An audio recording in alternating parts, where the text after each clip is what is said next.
Hola, ¿qué tal? Buenas tardes. Es un gusto para mí estar aquí el día de hoy aportando con los conocimientos que esperamos sean de mucho apoyo para la práctica docente ahora que vamos a regresar a clases presenciales. Mi nombre es Andrea Patricia Náñez Juárez. Soy docente de la Unidad Académica de Psicología de la Universidad Autónoma de Zacatecas. Y en este día, pues estoy muy agradecida con la Universidad Autónoma de Baja California, específicamente con la Facultad de Pedagogía e Innovación Educativa, por la invitación para formar parte en este seminario para el fortalecimiento de la práctica docente, retos educativos para la nueva normalidad en la docencia. Estoy muy agradecida y muy contenta por estar el día de hoy con ustedes, compartiendo el tema que titulé en esta ocasión, Estrategias para el desarrollo de hábitos de estudio en alumnos de nivel superior, una propuesta por pandemia, el cual nace a partir de una investigación que se realizó en nuestra Universidad Autónoma de Zacatecas.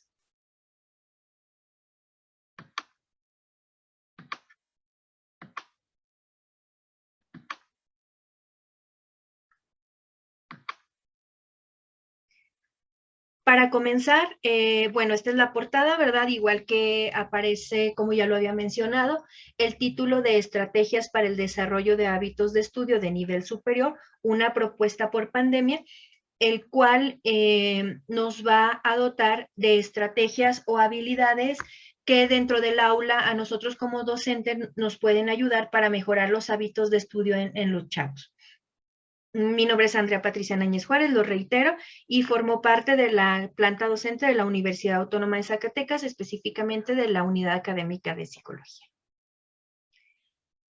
Como introducción, es importante identificar dos conceptos que van a ir muy enlazados a lo largo del desarrollo del tema que voy a plantearles. Estos dos conceptos es el de hábitos de estudio y también el de estrategias de aprendizaje. Si nosotros nos ponemos a analizar de manera muy intuitiva qué son los hábitos de estudio y las estrategias de aprendizaje, pareciera que van enfocados en el mismo concepto, ¿no? O en la misma conceptualización. Sin embargo, cada uno de ellos tiene una característica propia que lo hace llamarse de esta forma, ¿no? En el caso de los hábitos de estudio, son los métodos y estrategias, así como los entornos, ¿verdad? Que ayudan a adquirir el aprendizaje mediante el estudio y que se hace de manera rutinaria, ¿verdad? ¿A qué nos referimos con rutinaria? Pues que se hace de manera continua, que se hace para estudiar, para presentar algún examen, etcétera, pero es algo o son herramientas, métodos, estrategias, etcétera, que se aplican de manera continua para lograr un aprendizaje por parte de los estudiantes. Y cuando hablamos de estrategias de aprendizaje, pues nos estamos refiriendo también a estos métodos, estrategias, procedimientos, técnicas, etcétera, pero de manera aislada, que como estudiantes se pueden utilizar en una ocasión, en varias ocasiones, pero no se hace de manera rutinaria. Sin embargo, cuando estas estrategias llegan a utilizarse, ¿verdad? De manera continua para estudiar o prepararse para un examen, para una presentación, para una exposición, vamos considerándolas como estrategias de aprendizaje. Entonces, estos dos conceptos, aunque tiene cada uno sus particularidades, van de la mano y por lo tanto es muy importante identificarlos para que no queden ambiguos a lo largo de esta presentación. Entonces, bueno, los hábitos de estudio son rutinarios y las estrategias de aprendizaje se utilizan una o varias ocasiones, pero no de manera rutinaria o bien para preparación de algún examen. Bien, entonces, contextualizando, ¿verdad? Este tema surge específicamente para formar parte de este seminario como una estrategia, pero con el sustento de una investigación que se realizó en la Universidad Autónoma de Zacatecas en conjunto con varias unidades académicas, en este caso la licenciatura en psicología, la ingeniería en computación y la ingeniería en comunicaciones y electrónica. Estas licenciatura e ingenierías forman parte de la base curricular de la unidad de la Universidad Autónoma de Zacatecas, y de aquí fueron los alumnos que nosotros tomamos como muestra para hacer esta investigación. En este caso fueron 112 alumnos, de los cuales 76 pertenecen a la licenciatura en psicología, 26 a la ingeniería en computación y 10 de los estudiantes a ingeniería en comunicaciones y electrónica.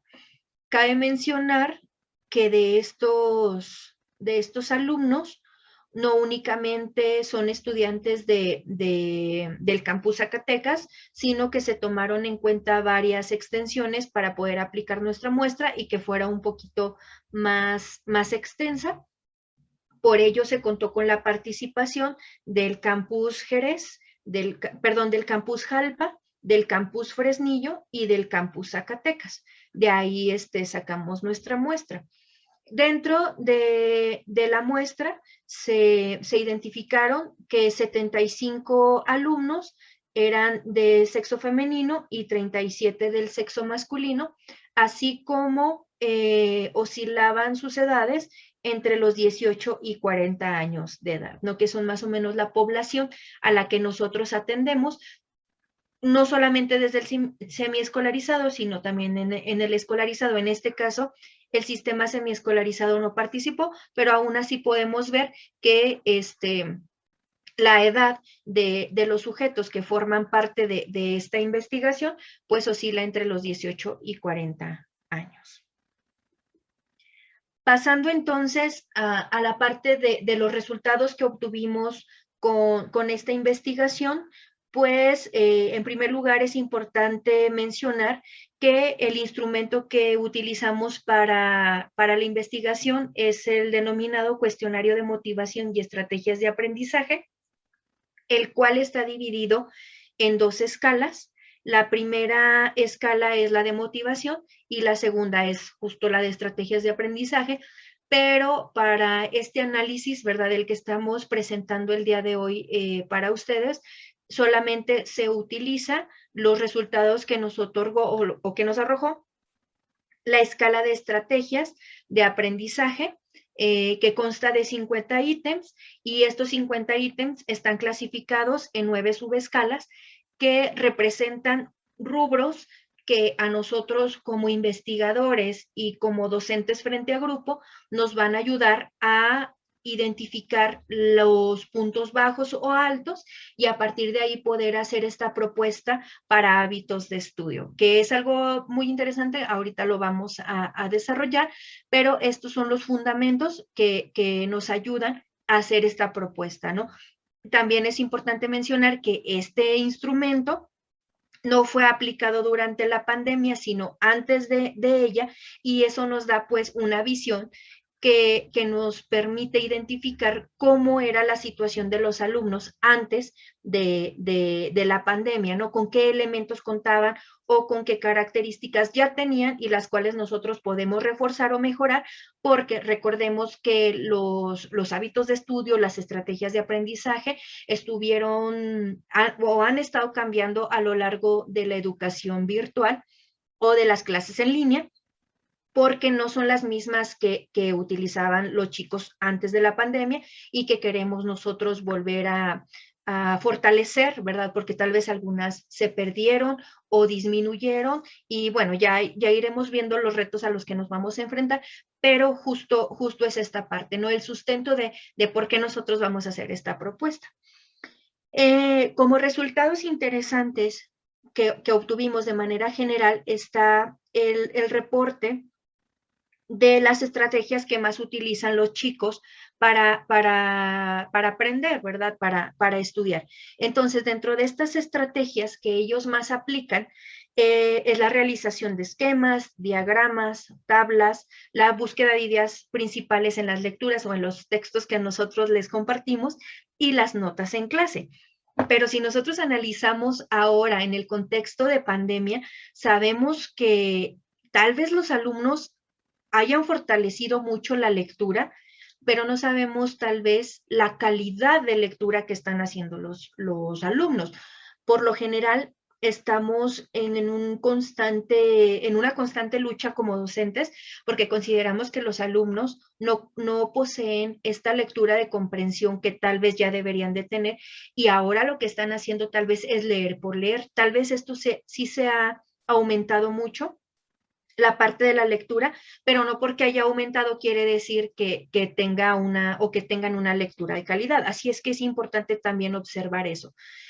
Es muy curioso observar también que los chicos trabajan mucho con la realización de esquemas, diagramas, tablas, la búsqueda de ideas principales y estas notas en clase que nosotros, bueno, que ellos nos respondieron son las que más utilizan.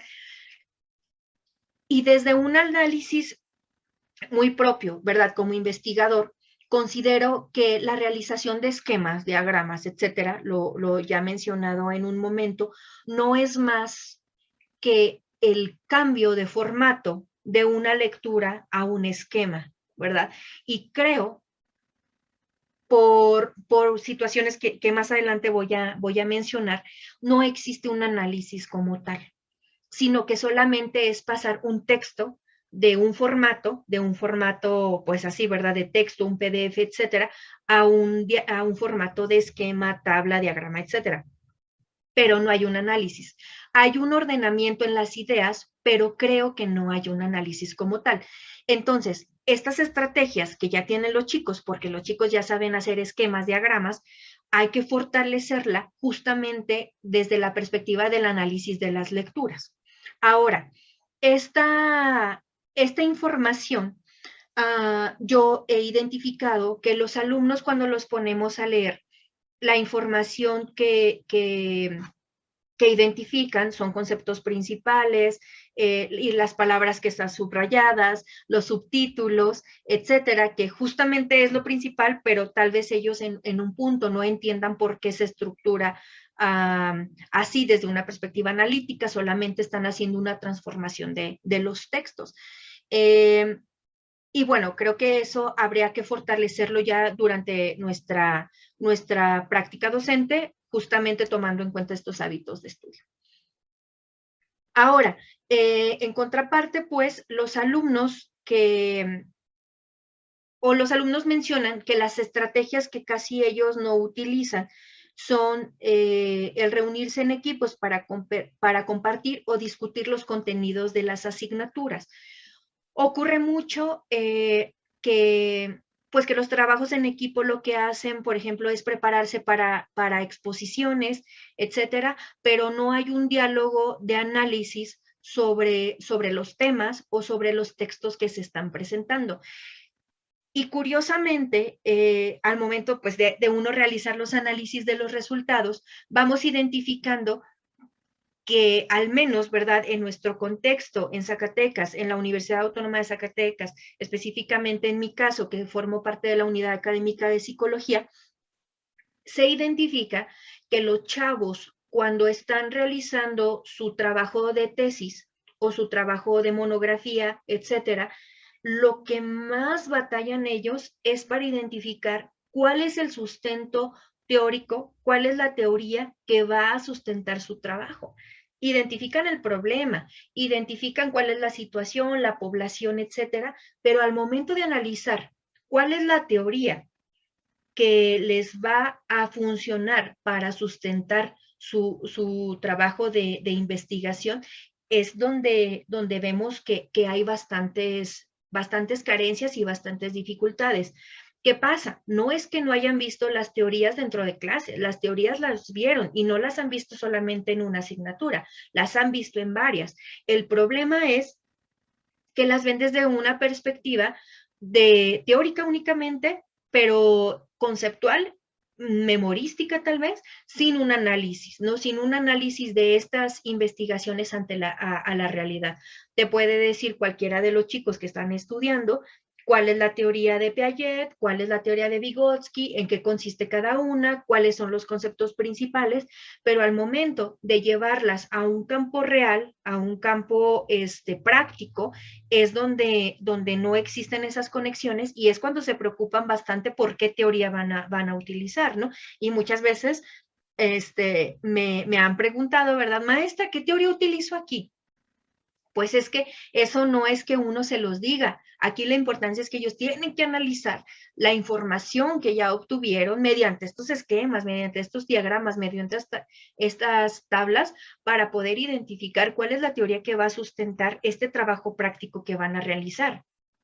Y a veces, aunque ni siquiera lo hagan práctico, a veces dejándolo desde la perspectiva teórico-conceptual, no pueden hacer este diálogo entre autores o entre teorías. Entonces, es muy importante fomentar, creo yo, esta parte del análisis y de la información que van a estar discutiendo entre pares, si es que no se hace con el profesor, pero sí entre pares, y tratar de hacerlo tal vez lo más significativo posible para ellos, ¿no? Para ellos que son ya alumnos de licenciatura y que ya contienen ciertas estructuras de aprendizaje que podemos desarrollar bastante. El problema ahora es saber cómo está esa realidad, ¿no? Y qué es los que nos va a llevar un momento más adelante a los retos que vamos a presentar. Bueno, y sustentando esta parte de los rubros, ¿verdad? En los cuales está sustentado el cuestionario antes mencionado que utilizamos para hacer nuestra investigación, los rubros o estas 9 subpruebas que se utilizaron fueron la de repetición, elaboración, organización, pensamiento crítico, autorregulación metacognitiva, perdón, administración del tiempo y del ambiente, regularización del esfuerzo, aprendizaje con compañeros y la búsqueda de ayuda. Entonces, dentro de estos rubros son las claves que nosotros vamos a tener para fomentar los hábitos de estudio en nuestros estudiantes que están por reincorporarse a clases presenciales.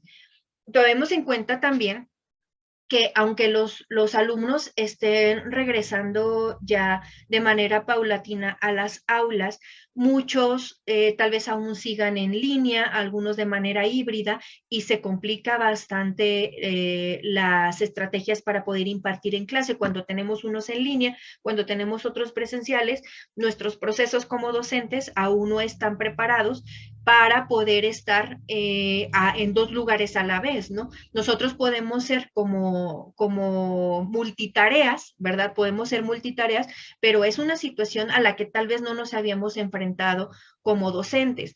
Puede ser que existan docentes, ¿verdad?, que hayan estado de manera virtual ya en algunas otras ocasiones y tengan estas habilidades virtuales, algunos otros o la mayoría de nosotros que estamos de manera presencial, pero cuando tenemos esta parte híbrida dentro de las aulas es sumamente complicado, ¿no? No estamos preparados aún para eso y dejamos a veces de lado a unos o a otros, ¿no? O mientras ponemos unos a trabajar, los otros los atendemos. En alguna ocasión vi una docente que se tomaba una foto y decía, claro que se puede, pero tenía 5 alumnos, ¿no? Eran 3 presencial y 2 en línea. Pues es muy fácil, ¿no? Así porque puedes estar dando más atención personalizada a los chicos, los conoces, los puedes regular un poquito más fácil, pero al momento de tener 35 alumnos, 40 alumnos, 43 alumnos, 20 en línea, 20 presencial, es sumamente complicado, ¿no? Y como docentes, pues no tenemos las herramientas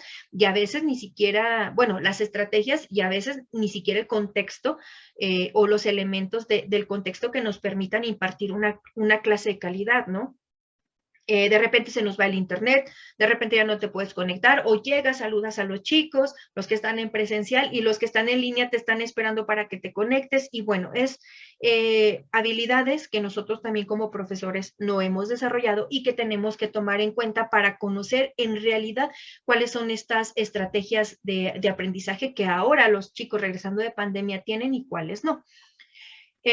Volviendo a la parte, esto también lo vamos a analizar en la siguiente diapositiva, pero regresando a la parte de los rubros, nada más para hacer una pequeña anotación, una pequeña nota, no porque digamos que que la repetición nos genera únicamente esta parte que yo hablaba en las diapositivas anteriores, donde solamente se está cambiando la información de un formato a otro, quiere decir que sea negativo, ¿no? Sino que es un proceso, es una parte. Ya entendiste o ya identificaste cómo hacer el diagrama, cómo hacer el esquema, ya lo sabes hacer. Ahora falta que el esquema contenga específicamente las características que se consideren de verdad importantes. Y que sepas explicarlo, porque el alumno hace eso, no hace eso, pero al momento de que le preguntas y que te describa qué fue lo que hizo con este diagrama, pues de repente ya no lo saben hacer, no se les olvida o no saben por qué pusieron este concepto aquí y eso allá. Y ahí nos está hablando de que hay un sesgo, ¿verdad? Que no se está aprendiendo tal vez de una manera adecuada los contenidos que nosotros queremos o buscamos que se aprendan, ya sea que nuestros programas estén basados en contenidos, en objetivos, perdón, en aprendizajes clave o en competencias, ¿verdad? También ahí va a variar un poquito hacia dónde nos vamos a ir nosotros como institución. Y bueno, pues estos son los rubros en los que nos vamos a basar. Ahora tenemos los retos, ¿verdad? Los retos que son sumamente cruciales para el desarrollo de la propuesta que a continuación vamos a realizar. Y en este caso, pues yo presento, acompañado de algunas imágenes, los retos a los que nos vamos a enfrentar como docentes cuando regresemos a clases, porque en clase podemos decirle a los chicos que tengan la cámara prendida, pero en realidad no sabemos qué tanta atención estén poniendo con nosotros. Así es que lo primero que tenemos que identificar en nuestros grupos es cuáles son los hábitos reales de estudio, porque también podemos decirles a los jóvenes, preguntarles si dedican tiempo específico para estudiar y nos van a decir que sí, porque saben, ¿verdad? Que es importante decir que sí, pero no sabemos en realidad cómo es, no sabemos en realidad cómo estudian en casa. Entonces, una de las claves que yo propongo es que los chicos muestren o demuestren sus hábitos de estudio en el aula, para de verdad nosotros identificar como profesores cuáles son estos hábitos de estudio que el alumno está haciendo, ¿verdad? O que el alumno tiene o que el alumno no tiene. Entonces, es muy importante identificar estos hábitos de estudio reales, ¿no? No solamente los que nos están diciendo, sino los que de verdad están adquiridos por los chicos. Otra cosa sumamente importante y que ahorita ay, es algo tan incierto, ¿cuáles son los aprendizajes reales que han adquirido los alumnos? Porque tal vez al momento de estar nosotros en esta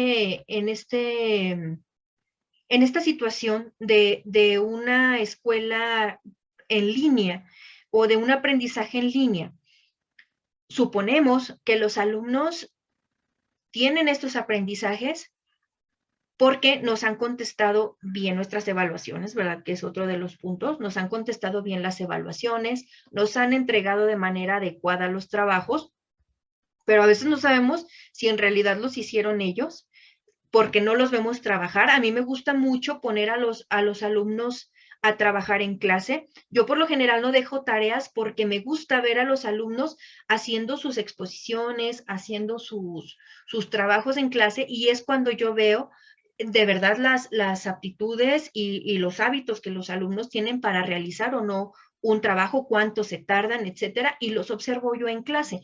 Y eso me da mi pauta para saber cómo intervenir con los chicos. Pero en línea es más complicado. Hay algunos alumnos que les fue muy bien en clase, pero nosotros también nos volvimos más flexibles de acuerdo a que tal vez no siempre estuvieron en las clases porque no tenían internet o bien no se pudieron conectar en alguna ocasión o bien perdieron algún familiar y no pudieron estar en clase. Y muchos de esos aprendizajes los omitimos o fuimos más flexibles para poder permitir que el alumno aprobara una asignatura o pudiera aprobar un parcial, etcétera. Pero ahora nos enfrentamos a esto. ¿Cuáles son los aprendizajes reales que tienen los muchachos? Si siempre, bueno, como docente, no, nosotros hacemos al menos un barrido, ¿no? Diagnóstico de cómo llegan los alumnos de un semestre a otro o de una materia a otra para saber qué contenidos tienen, qué no. Ahora va a ser mucho más complicado, ¿no? Porque tenemos que rastrear un poquito más atrás para saber cuáles son los aprendizajes reales que han adquirido los chicos y cuáles son los que no tienen o los que les han faltado. Identificar o realizar un sondeo y un ajuste para saber también, no solamente los alumnos que hayan estado en clases, porque algunos estaban pero no estaban. Muchos de los alumnos iban de viaje y estaban conectados en clase. Unos estaban en la playa y estaban en clase. Otros estaban trabajando y estaban en clase. Otros tomaban clase en sus casas, en el espacio donde podían, que tal vez era la cocina, la sala, que era un lugar de tránsito y tal vez no estaban ahí. Entonces nosotros tenemos que sondear también cuál era el entorno en el cual los alumnos estaban trabajando para darnos una idea de qué tantos estímulos externos tenían ellos, ¿no? Hay unos que hasta participaban y se escuchaban los pajaritos de que andaban en el cerro, en un huizache, tomando clase porque allí era donde estaba la señal y pues preocúpate por caerte, por estar en clase, entonces no era el mismo rendimiento y es importante sondear y conocer el contexto en el cual estaban nuestros alumnos para hacer las propuestas de trabajo con los hábitos de estudio. Otra cosa muy importante que se nos va a presentar este reto es la propuesta de regulación. Y aquí, como instituciones, creo que tenemos que trabajar a conciencia y de manera muy humana para ofrecer a los alumnos que son egresados, ¿verdad? Algunas estrategias de regulación en temas que ellos consideren necesitan reforzar, ¿no? Tal vez ya no es obligatorio porque ya están fuera de nuestra institución, tal vez algunos ya hasta se titularon, pero es importante ofrecer estos proyectos o estos programas de regulación a los alumnos egresados para que llenen, ¿verdad?, estas lagunas de alguna forma que se fueron creando a lo largo de la educación virtual. Y la evaluación pues es todo un reto, ¿no?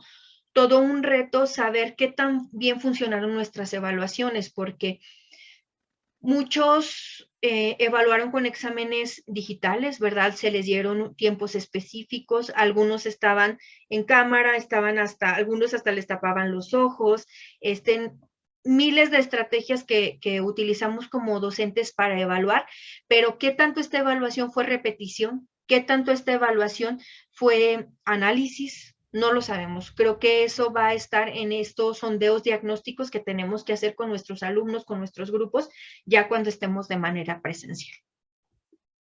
Dentro de la propuesta como tal, para la integración de los hábitos de estudio está esta opción, ¿verdad? De que se haga dentro del aula, que no sea algo que se deje como tarea, algo que nosotros no podamos observar como profesores, porque como yo lo decía antes, ¿no? A mí no me gusta dejarles una exposición a los alumnos de tarea, no sé cómo trabajan en equipo, no sé quién trabajó, no sé quién hizo las diapositivas, no sé si tienen alguna duda sobre el contexto, por lo tanto me gusta que en el aula se trabaje lo que yo considero es importante para evaluar y considero que es importante que el alumno tenga esa habilidad. Si yo los dejo que se vayan en equipo, llegan y me exponen, yo no voy a saber en realidad quiénes tienen más habilidades que otros. Tal vez hay algunos que sean muy buenos para el diálogo y pareciera que estuvieron realizando la exposición, pero al final una compañera hizo todo y el otro ya nada más llega y presenta, y se trata de potencializar a todos en las áreas que van a abonar en cuanto a la presentación de los trabajos o de las exposiciones. A veces quedan conceptos que los chicos no entienden y andan buscando en algunas otras fuentes que los confunden más. Entonces, por eso también yo considero que es importante que esta preparación de las exposiciones, etcétera, se haga con el docente justo para que se eviten estos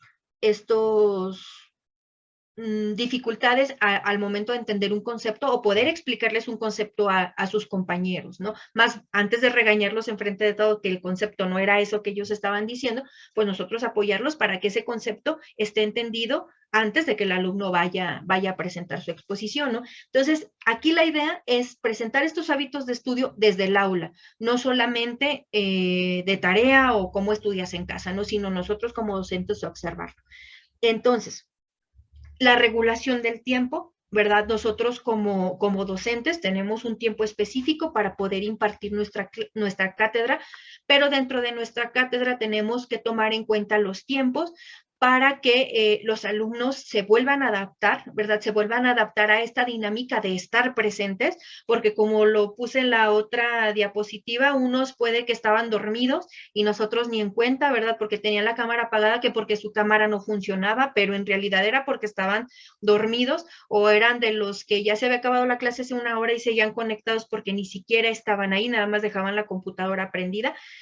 Y entonces estos chicos no tienen una regulación del tiempo para poner atención en una clase. ¿Qué tenemos que hacer nosotros? Estar fomentando estos tiempos de atención y de actividades que nosotros vamos a hacer en el aula. Entonces, el tiempo es sumamente importante para la distribución tanto de las tareas en casa como de nuestras actividades dentro del aula.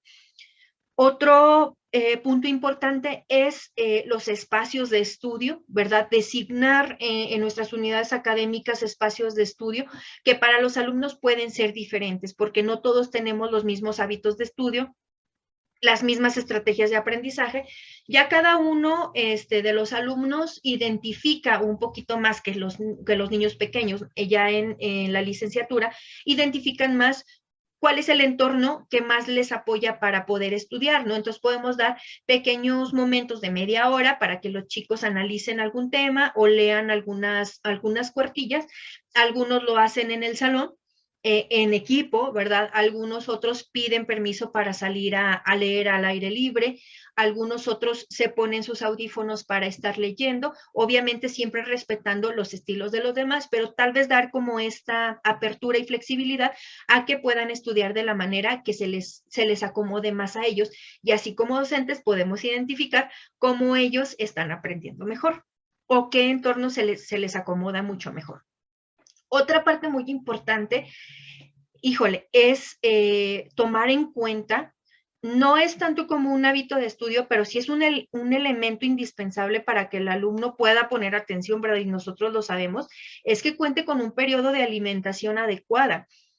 Hay ocasiones en las que se pasan 6 horas seguidas y los alumnos no han tomado sus alimentos o les dan 15 minutos para tomar los alimentos, y a mí se me hace increíble cómo comen en muy poco tiempo los alumnos. Yo apenas estoy comiendo y ellos ya terminaron, porque me gusta mucho ir al comedor de la unidad académica.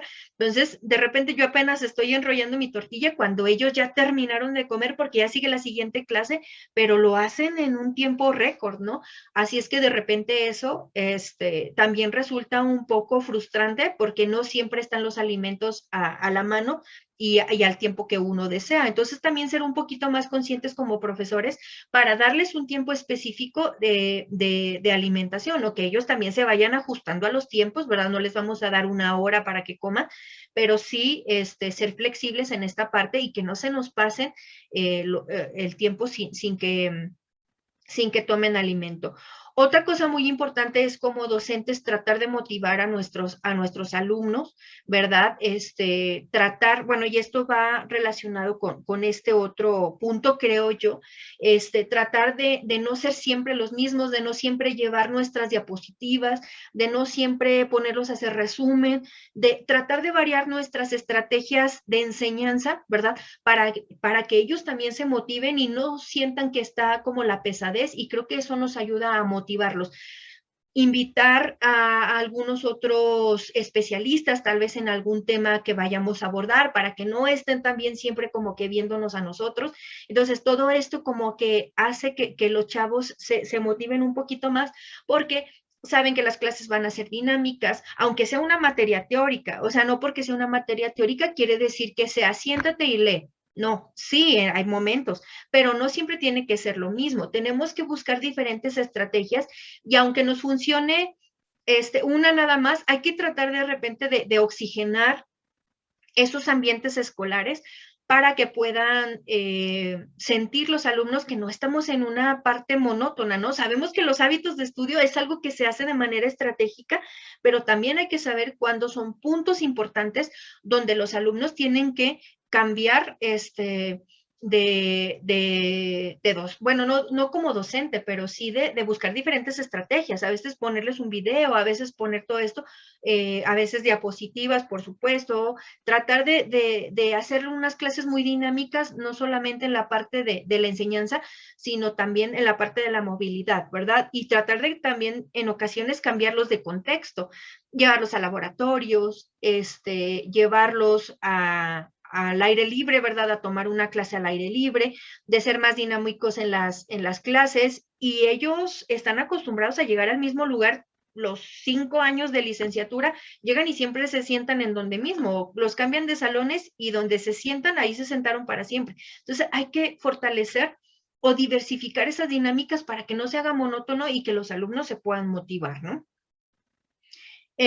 También es importante, pues, el trabajo en equipo, ¿verdad? El trabajo colaborativo, pero siempre y cuando, yo creo que aquí la clave de la propuesta que estamos haciendo de hábitos de estudio es observar en realidad cuáles son los hábitos de estudio que están teniendo los jóvenes y observar cómo trabajan en equipo, observar cómo dialogan las ideas, observar quiénes tienen más facilidad de palabra que otros, observar quiénes son más tímidos, porque también eso es importante, ¿verdad? Observar quienes tal vez no van a hablar en el equipo, pero cuando hablan contigo dialogan de una manera muy interesante.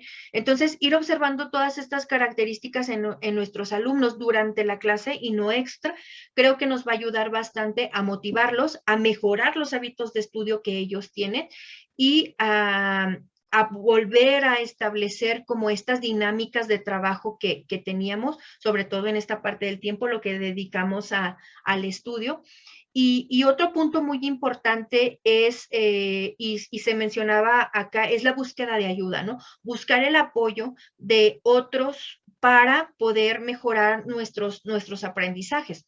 Entonces, muy recomendable siempre el trabajo de los programas de tutorías, pero siempre y cuando se lleven de manera adecuada, porque a veces nada más nos sirven para el papelito que nos está pidiendo PRODEP o nos funciona para el papelito que nos está pidiendo el SNI, pero no realizamos nosotros de verdad la parte de la tutoría y es algo que va a ser crucial al momento de regresar de manera presencial, porque ahora, si nosotros tenemos canalizados varios alumnos al programa de tutorías, ahora van a ser todos, ¿no? Necesitamos al menos sondear cuáles son los que sí requieren de tutorías y cuáles de cierta forma van de manera regular, pero es muy importante realizar la tutoría como se debe, ¿no? No solamente les digo por el interés del papelito, por el interés de lo que me vaya a dar la asignación de tutor, sino porque de verdad vamos a realizar la tutoría como es. Es algo importantísimo.